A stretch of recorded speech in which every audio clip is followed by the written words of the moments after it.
Film ini dibuka dengan momen tenang antara Sean Donovan kecil dan ibunya bernama Mary Donovan sebelum suasana berubah drastis. Cerita langsung bergeser ke sebuah kejadian mengerikan ketika Sean kecil bersama ayahnya menyaksikan aksi perampasan mobil yang berakhir dengan kematian Mary tepat di hadapan panon Sean sendiri. Sejak hari itu, hidup Sean tidak pernah kembali sama. 10 tahun berlalu, namun gambaran tragis ketika kepala ibunya hancur ditembak masih terus menghantui pikirannya. Trauma itu membentuk Sean menjadi remaja pendiam yang enggan bersosialisasi bahkan selama di bangku SMA.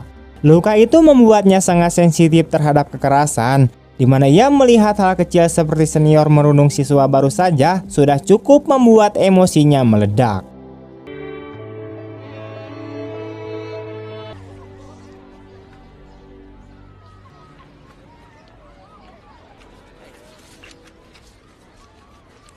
Untuk menjaga dirinya tetap tenang, ia mengonsumsi obat diam-diam dan menyimpannya di dalam wadah perban agar tidak diketahui oleh ayahnya.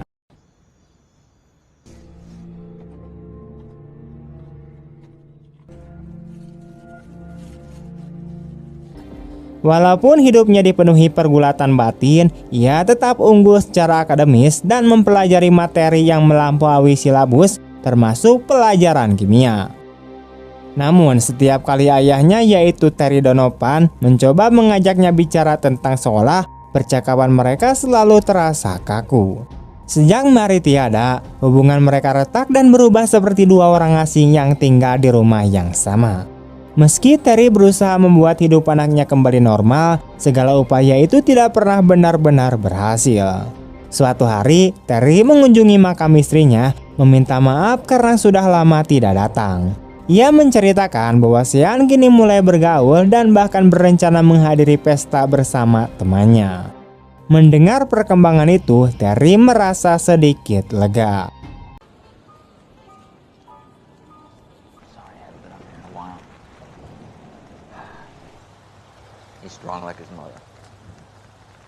Sementara itu, saat Sean menaiki kereta, ia tiba-tiba dihantam kilas balik masa kecilnya, masa ketika Terry yang pemabuk sering memukulinya.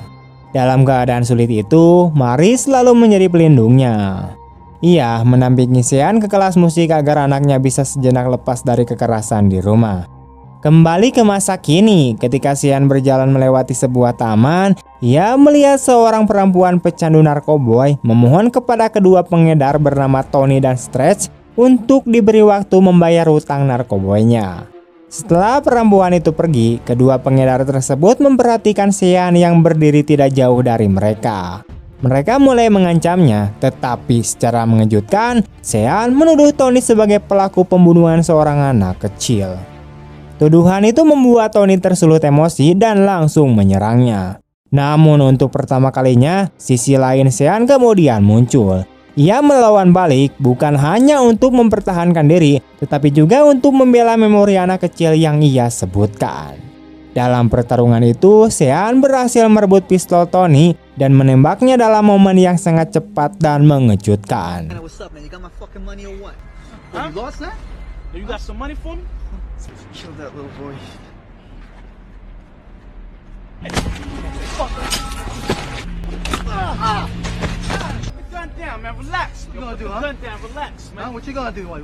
Cerita kemudian beralih kepada Teresa Ames, seorang polisi yang sedang menghadapi masalah pribadi terkait mantan suaminya yang terus-menerus menghubungi dirinya soal anak mereka.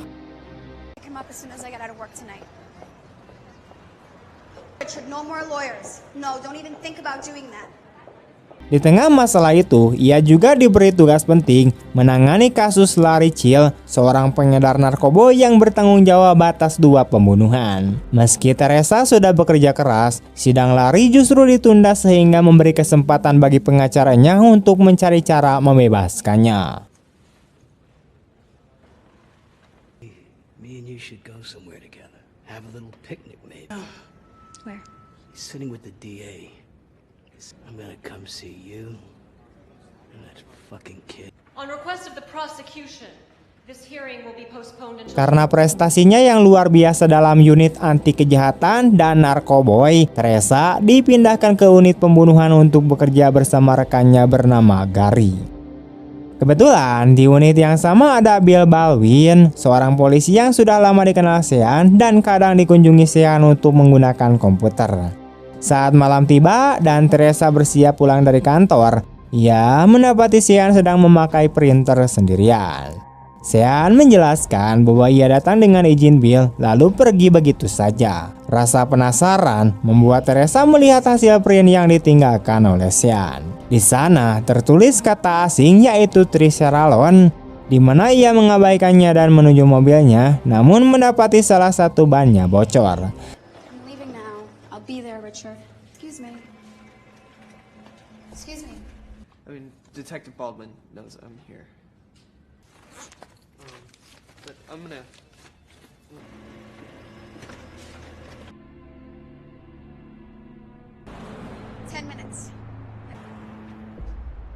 Saat melihat Teresa kesulitan, Sean datang membantu. Dari sana, percakapan mereka bergulir ke kasus Larry Chill. Sean mengenali Teresa dari berita persidangan dan ia bertanya apakah seseorang seperti Larry bisa lolos dari hukuman. Teresa mengatakan bahwa jika Larry berhasil mencapai kesepakatan, hal itu berada di luar kendalinya.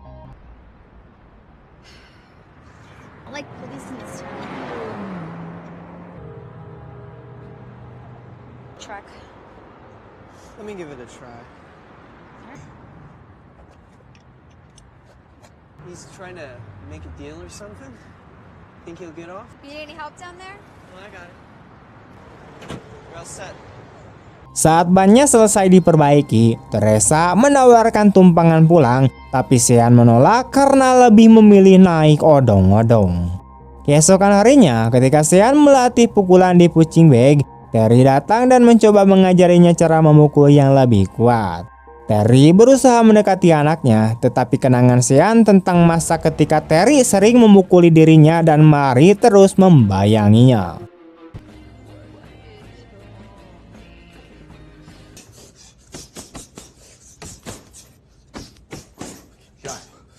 Sean. Hey, Sean. Whoa! Yeah, he's not still upset about this fight, are you? In here. Damn, you look good. Nice and smooth. Tuck your chin down a little bit. You know, just... Dalam kilas balik yang jelas, Terry yang sedang mabuk terlihat berseteru dengan Mary soal latihan piano Sean. Mary mencoba melindungi anaknya, namun Terry justru makin brutal. Ia memukuli istrinya dan memaksa Mary diam jika ingin tetap tinggal di rumah itu.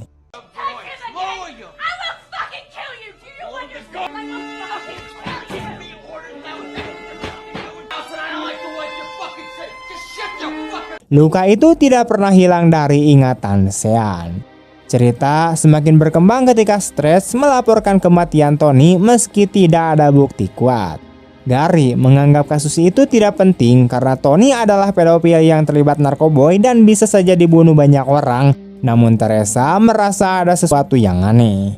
Ia kemudian menanyakan tentang Sean dan mengetahui bahwa ibu Sean tewas ditembak tepat di depan putranya 10 tahun lalu.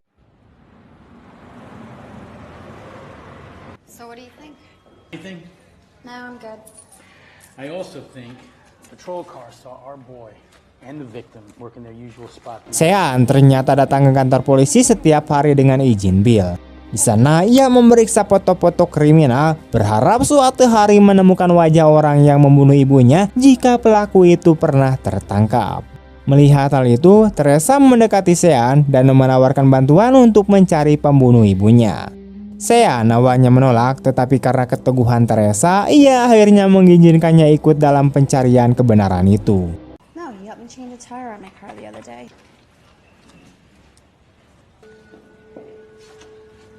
He's an ugly one.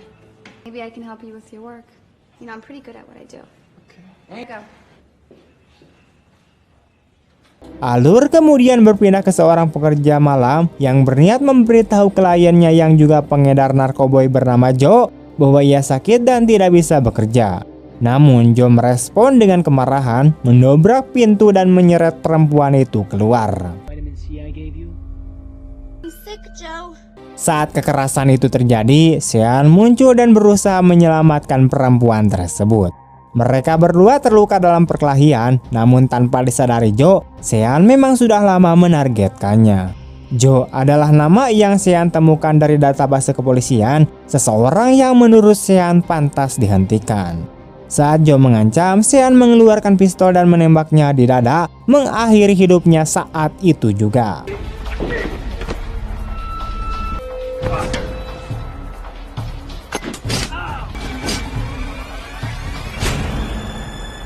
Think you are? You come around here again.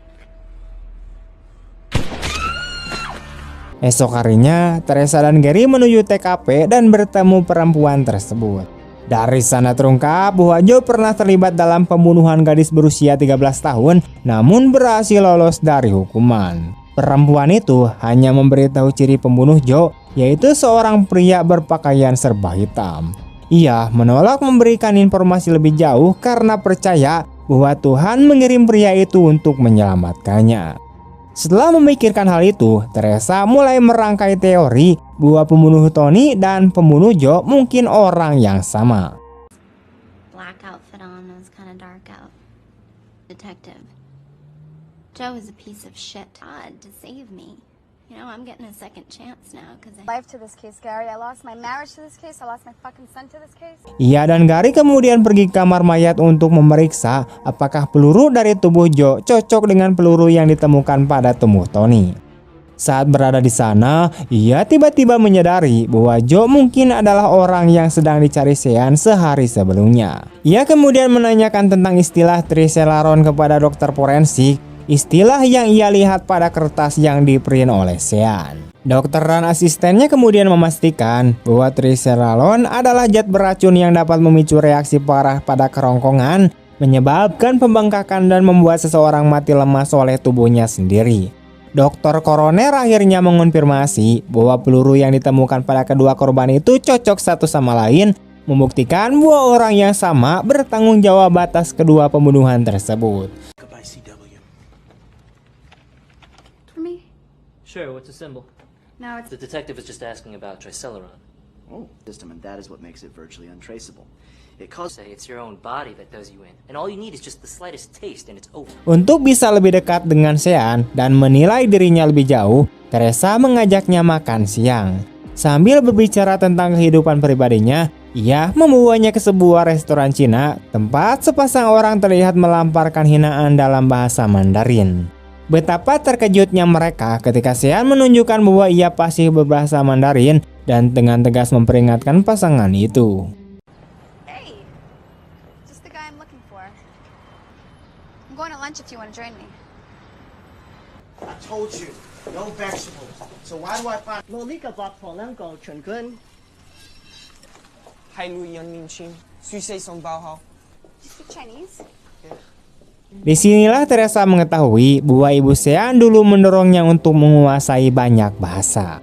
Ketika topik beralih ke ibu Sean, Teresa tiba-tiba mengatakan bahwa kasus Sean tampaknya hanyalah kejadian perampasan mobil acak tanpa petunjuk apapun dan menyarankan agar Sean untuk melanjutkan hidupnya serta menjalani kehidupan remaja yang normal. Merasa frustasi, Sean mempertanyakan apa yang akan Teresa lakukan bila ia mengetahui identitas si pembunuh. Teresa menekankan pentingnya due process serta kebutuhan akan bukti sebelum menjerat seseorang dengan tuduhan kejahatan. Hal ini semakin membuat Sean emosi, terutama ketika ia menyoroti kelemahan sistem hukum dan ketidakadilan di mana seorang kriminal seperti Larry Chill bisa lolos dari hukuman karena celah-celah tersebut. I'm really sorry about what happened to your mom. This was my mother, detective. Murdered. We're trying to protect. How due process work out for you in the Charles case, Teresa? You can keep your due process. Thanks for the egg roll. Malam itu saat Teresa dan Gary menghadiri pesta pensiunan Bill Baldwin, Teresa terus menghubungkan kasus Tony dan Joe, menunjukkan bahwa keduanya pernah membunuh seseorang dan lolos dari hukuman. Teresa kemudian menghampiri Bill untuk menanyakan tentang Sean, namun Bill justru merespon dengan kasar, menuduhnya mengikuti mereka. Bill menyuruhnya menjauh dari Sean dan membiarkan anak itu melanjutkan hidupnya. son's son to death. A 7. Think about these murders that you're keeping to yourself. Detective Baldwin? Hi, I'm Teresa Ames. We haven't had... Is that it? Sean? Leave him alone and let him get back to his life. When I... Saat para rekan polisi naik kereta pulang, seorang wanita Cina tiba-tiba meminta bantuan kepada petugas untuk menghentikan perkelahian antara dua pria. Adegan kembali beberapa menit sebelum laporan itu masuk, ketika seorang pecandu narkoboy naik ke kereta yang sama dan mulai mengganggu seorang wanita. Sean yang duduk di kabin yang sama, diam-diam mengoleskan zat hitam di wajahnya. Ia lalu menyuruh seorang anak laki-laki Cina agar membawa ibunya keluar dari kereta, karena ia tidak ingin anak itu melihat apa yang akan terjadi.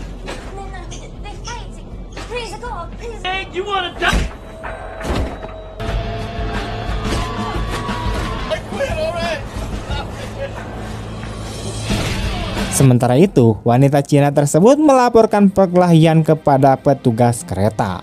Mereka melihat Sean dengan pakaian hitam tetapi tidak mengenalinya. Teresa mencoba menangkap anak itu, namun Sean berhasil kabur.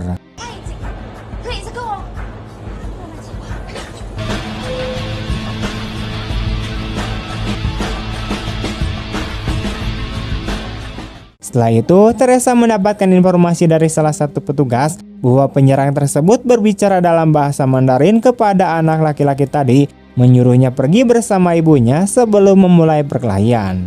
Pengungkapan ini membuat Sean menjadi tersangka dalam penyelidikan Teresa. What do we have? The little boy got a good look at him before he put that stuff on his face. This guy spoke Chinese. Keesokan harinya, Sean terbangun dan mendapati Teresa menangkapnya, tetapi itu hanyalah mimpi. Hari itu ternyata adalah hari ulang tahunnya, jadi Terry membawanya ke restoran favorit mendiang ibunya untuk makan kue. Tak disangka mereka bertemu teman lama Terry bernama Erin yang langsung mengenali Terry sebagai Rox, julukan dari masa-masa tinjunya dulu. Kini Erin adalah pemilik restoran itu dan ia memberitahu bahwa ia masih menyimpan foto-foto lama-lama Terry dan teman-temannya di bagian belakang restoran. Aaron! Jesus! When Mary was pregnant with this little devil, now look at him, handsome like his old back wall there. I got some old pictures of you and the guys. Erin menemani Sean dan ketika ditanya, ia menjelaskan asal-usul julukan tersebut. Ia juga mengungkapkan bahwa 10 tahun lalu, Terry adalah seorang alkoholik yang berteman dengan orang-orang bermasalah dan sering terlibat perkelahian jalanan. Dengan tergesa-gesa, Terry meminta maaf karena harus mempersingkat pertemuan itu dan meninggalkan kontaknya agar mereka bisa bertemu lagi suatu saat nanti. Come on, we gotta go. Terry kemudian membawa Sean menonton pertandingan tinju, menghabiskan waktu berkualitas bersama putranya setelah sekian lama. This kid in the red is pretty good. They had fights at my gym tonight. You watch it. Great. Sebagai kejutan terakhir, Terry mengajak Sean ke jalan tempat Mary kehilangan nyawanya secara tragis dan membantu Sean memahami bahwa ia harus melepaskan masa lalu dan menjalani hidupnya ke depan.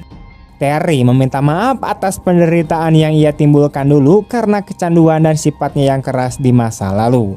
Ia mengakui bahwa ia tak bisa mengubah apa yang sudah terjadi, tetapi berjanji untuk mendukung dan merawat Sean mulai detik ini. Well, the memory's still fresh in your mind. A piece of shit I was back then. I do. I need my son back to do that.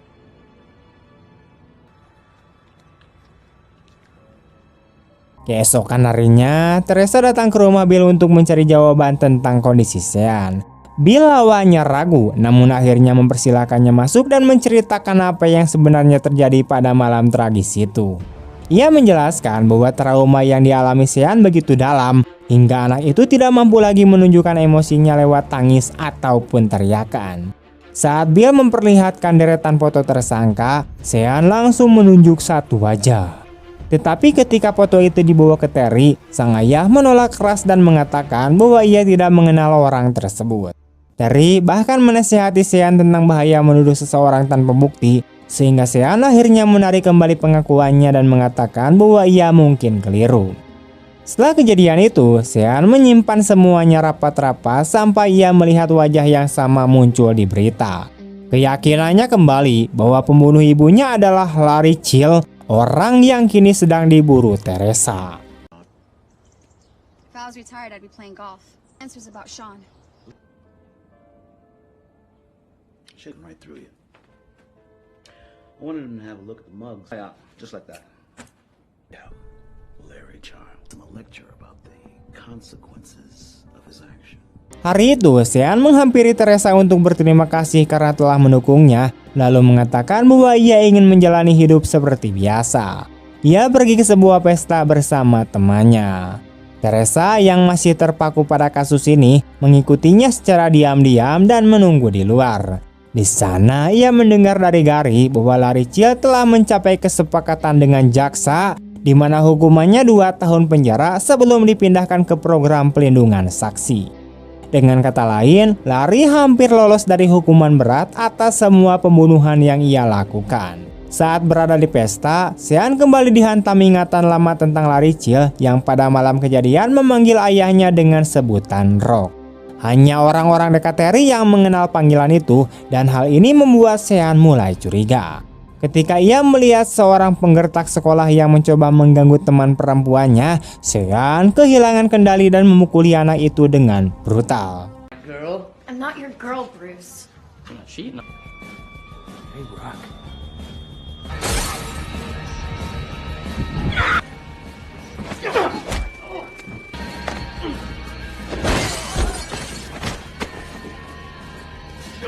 Crazy? What the hell just happened?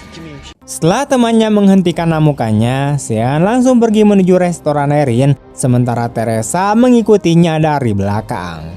Dalam perjalanan, suara dan bayangan masa lalu terus menghantui Sean. Ia mengingat bagaimana mobil keluarganya berhenti mendadak di tengah gelap setelah ditabrak dari belakang. Orang yang muncul dari mobil itu adalah Larry Chill. Ia berbicara sesuatu kepada Terry sebelum kemudian mendekati Mary dan menembaknya secara kejam. Potongan-potongan kejadian itu mulai tersusun di kepala Sean, membuatnya menerobos masuk ke restoran Erin. Namun ketika Teresa akhirnya tiba, Sean sudah pergi. Saat masuk lebih dalam ke restoran, Teresa menemukan foto-foto lama Terry bersama Larry Chill, bukti bahwa keduanya memang pernah saling mengenal.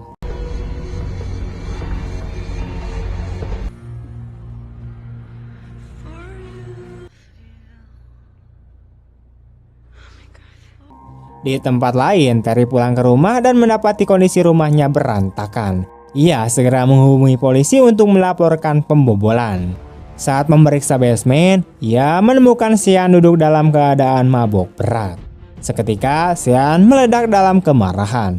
Ia mengakui bahwa ia mengingat bagaimana Terry sering mabuk dan kerap melukai dirinya serta Mary.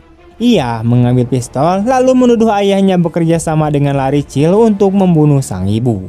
Menurut Sean, semua itu dilakukan demi uang asuransi jiwa Mary yang kemudian dipakai Terry untuk keluar dari lingkungan kumuh dan mungkin membayar hutang-hutangnya. Situasi semakin tegang. Terry mencoba menenangkan Sean, bahkan mengakui bahwa ia memang mengenal Larry, tetapi bersumpah bahwa Sean salah menafsirkan apa yang terjadi malam itu. What? Put the gun down. Fucking money? John, get that gun. Larry Childs. God damn it. You think I killed my wife? Your mom call you Rock. Your nickname, Rock. John. Sean tetap kukuh pada ingatannya bahwa pembunuh itu memanggil ayahnya dengan nama Rock. Terry berulang kali menyangka, tapi Sean sudah tidak percaya deui.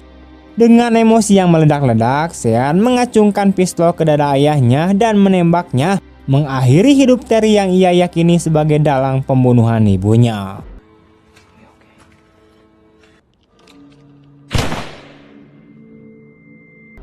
Ketika Teresa tiba, Sean langsung mengaku bahwa Terry menyewa Larry untuk membunuh Mary, sementara pistol yang ia gunakan tergeletak di meja. Dalam keadaan penuh kebingungan, Sean memohon bantuan. Teresa akhirnya menyadari bahwa tidak semua rasa keadilan bisa diserahkan pada pengadilan. Ia mengambil pistol itu dan membuangnya ke sungai, menghapus bukti yang bisa menghancurkan Sean. Hired that animal to kill her. Said you wanted to help me, Teresa.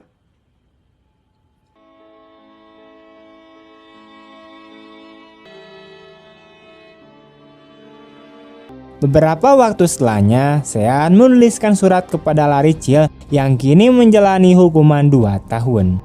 Alih-alih menyimpan dendam, Sean justru menawarkan pengampunan, berharap bisa meringankan beban rasa bersalah yang mungkin dirasakan Larry akibat teriakan para korban. Yang Sean inginkan hanyalah satu hal, kebenaran tentang ayahnya. Ia menyertakan 2 perangko dalam amplop balasan, perangko hitam jika ayahnya bersalah dan perangko merah jika ayahnya tidak bersalah. Namun Larry tetaplah Larry, seseorang yang tidak bisa dipercaya. Ia membalas surat Sean dengan perangko merah, seolah mengatakan bahwa Terry tidak bersalah. Padahal Sean sudah memperkirakan bahwa Larry akan berbohong. Tanpa diketahui siapapun, Sean telah melapisi lem perangko itu dengan triceralon, zat berbahaya yang membuat Larry tewas karena pembengkakan kerongkongan dan akhirnya mati lemas. With a safe way to answer me. The envelope, if my father is guilty, is a red stamp.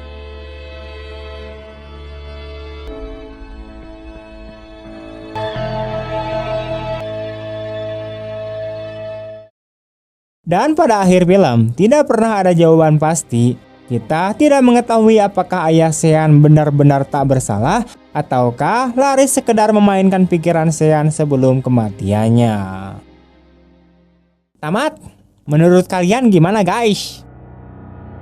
Film ini mengingatkan bahwa luka masa lalu yang tidak pernah disembuhkan dapat tumbuh menjadi kemarahan yang membutakan. Balas dendam mungkin terasa seperti jalan keluar, tetapi justru dapat menghancurkan hidup seseorang dan orang-orang di sekitarnya. Tidak ada keadilan sejati yang lahir dari kekerasan baru. Cara terbaik menghadapi trauma adalah dengan mencari bantuan, membuka diri pada orang yang peduli, dan berusaha memperbaiki masa depan tanpa terperangkap oleh bayang-bayang dari masa lalu. Film ini juga menegaskan bahwa perubahan selalu mungkin, bahkan bagi mereka yang pernah gagal, selama ada keberanian untuk mengakui kesalahan dan memperbaiki diri. Sekian dulu, terima kasih telah menonton sampai akhir. Sampai jumpa di video-video selanjutnya. Bye.